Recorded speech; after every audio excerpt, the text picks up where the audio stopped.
Today, I look like I've got lopsided. Fellas, neighbours are back. They're like piranhas, camera piranhas. Today we are going to be making a carrot sheet cake with cream cheese icing. Yeah, you heard that right. Remember Sarah Lee back in the day? Yeah. Well, we're going to be making my version of a slab cake. Carrot slab sheet cake. Whatever. Carrot cake with cream cheese icing. All right, let's go.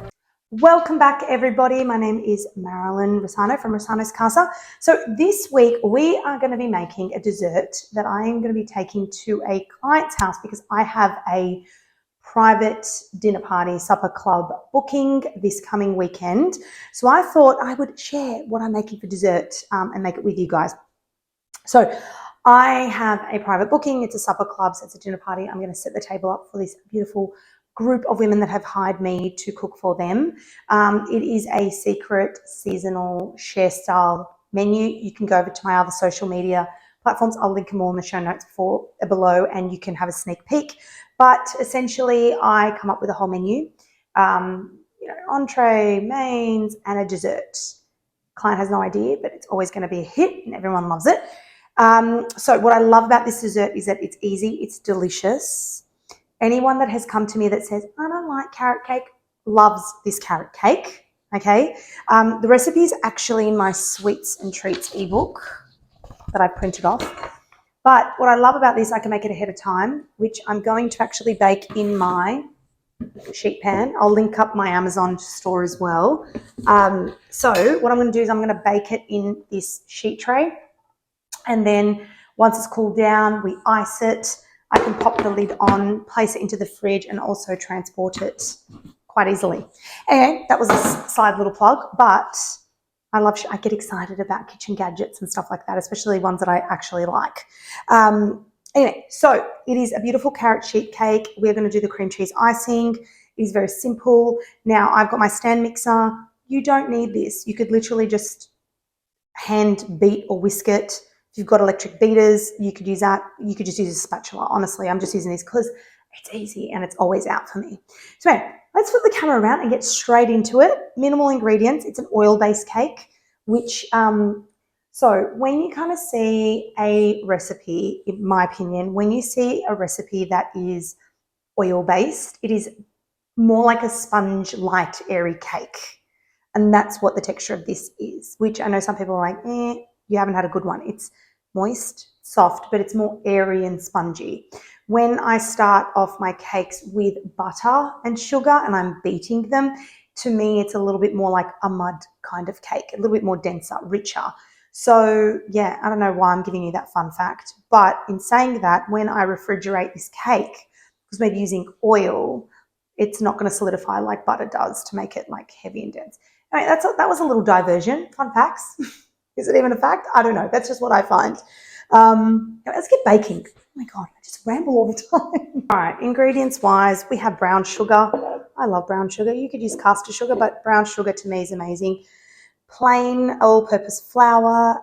I have baking powder, bicarb, and salt in there. I'm going to whisk that separately. Spice-wise, we have cinnamon and mixed spice. We have 4 whole eggs. We have a neutral oil. I'm using rice bran oil, a cup of that, vanilla bean paste. I'm going to use crushed walnuts and some finely grated carrots. Super duper easy. I'm pretty sure that is it. And then for the icing, we'll get into that later, but that will be cream cheese, unsalted butter, vanilla bean paste, icing sugar. I like to add lemon zest, and then I'll add a little bit of extra crushed walnuts to the top for decorative purposes. If you like currants, raisins in your carrot cake, you can add that. I'm pretty sure I put that in the tips and subs and notes in the recipe. You can add like about half a cup or so, but I don't. I'd rather them out. Let's just put it that way. But again, this is totally up to you. All right, I also forgot to mention that we have a bit of milk in the recipe as well. So let's just add in our oil to the stand mixer. I'm going to add this to the sink straight away because it's going to drip everywhere. Add in our brown sugar. Okay, we're going to add in our vanilla bean paste. Now, it's about a teaspoon, but yeah, I treat my vanilla bean paste like I treat my garlic, with my heart. I'm going to add all the eggs in and the milk, and I'll come back. And let's go in with our milk.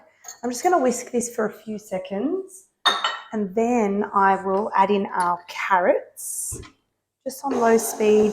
This will not get light and fluffy. Let's go in with our finely grated carrots. Scoop it all in.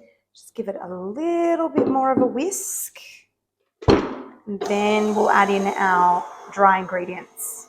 Now I'm just going to sift the dry ingredients. I don't put it through a sieve. I literally just whisk it with a whisk. That's very bodgily done, but anyway. And then what I'm going to do is I'm going to gradually add this into the wet mixture. I'm going to put a different paddle attachment on. Now you really do not want to overbeat the flour mixture at all. And why can't we add this? You don't want to overbeat it because that's what's going to make the cake dense. So anyway, I'm going to gradually add this in, mix it on low, and then add in our walnuts.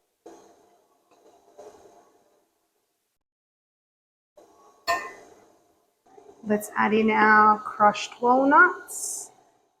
And literally, that is it. That is it. I mean, how easy is that? It was ridiculously easy. Anyway, I'm going to actually prepare my sheet pan because I didn't earlier. Just one of those days, guys. I'm baking at like 2 o'clock. Unlike me, it's just one of those weeks. Then we're going to bake this at 180 degrees Celsius for 30 minutes. We have our lined sheet pan. Just going to literally pour this right in. I have oiled my sheet pan on the sides where the baking paper isn't there. You can probably see my tripod reflection of that bowl. All right, hold on. I've just tapped out any air bubbles, as you can see. So into the oven, 180 degrees Celsius for 30 minutes or until the skewer or knife comes out nice and clean.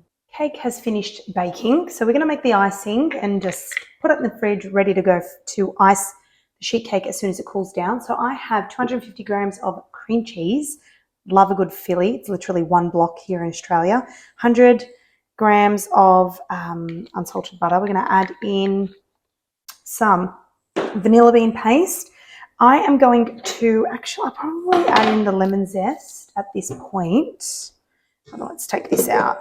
I'll zest the lemon. I'm going to whip this on medium speed for about a minute, just till it's nice and fluffy. Then I'm going to add in the icing sugar. And then we will ice our cake and add some crushed walnuts on the top. I love the addition of the lemon zest. Don't know if anyone else does it, but I find it delicious, especially with the cream cheese. All right, that's been whipped for about a minute. Now I'm going to add in our icing sugar and mix it again till incorporated. Just on low speed, otherwise it will poof all in your face. And there you have it. Beautiful whipped cream cheese icing. I'm going to show you my cake. Hold on, let's get it. Here is our carrot sheet cake. So it is still quite warm. I'm going to leave it to cool completely. I'm actually going to ice this directly into the sheet pan because I am taking it with me to a client's house. But you don't have to do so. You could literally allow this to cool down, take it out onto a beautiful platter, ice it, add some crushed walnuts. But I kind of like this tray because I'll leave this to cool down, I'll ice it, I'll decorate it. This can be perfect for any sheet cake, to be honest. And then pop it in the fridge with the lid on until I want to serve, slice it up, Bob's your uncle. Anyway, I will show you the end result and hopefully I can edit in some little snippets of the day when I'm serving it up at a client's house. But anyway, grab a copy of this in my Sweets and Treats ebook and yeah, come back and we'll see the final result. Let's ice our sheet cake. So firstly, let's just lift it up slightly. Gorgeous, easy. So like I said, if I was serving this up, I would probably put it on a really nice board, ice it then, but we are going to be making this for a later date. So let us just add our cream cheese icing, frosting, whatever you like to call it. I'm just going to add it directly on top. We'll spread it out evenly. Hold on. As such. There we go, beautiful. I did have it in the fridge, so it's hardened up a little bit.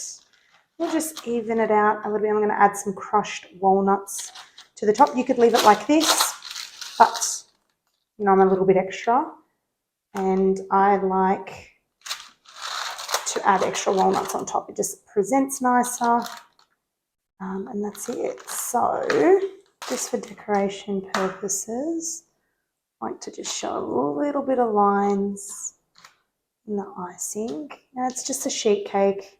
It's not a extravagant birthday cake or anything like that. And I'm going to add some beautiful walnuts. You could crush them. I like to leave. These are just walnut halves. And we're just going to add them to the surface. Of course, if anyone has nut allergies, you could definitely leave this out. Not a problem. I like the texture that it adds to the dish. So on the day, all you need to do is take the lid off and slice it up and serve. And that's it. I hope you love it. Recipe in the Sweets and Treats ebook. Anyway, let me know what you think.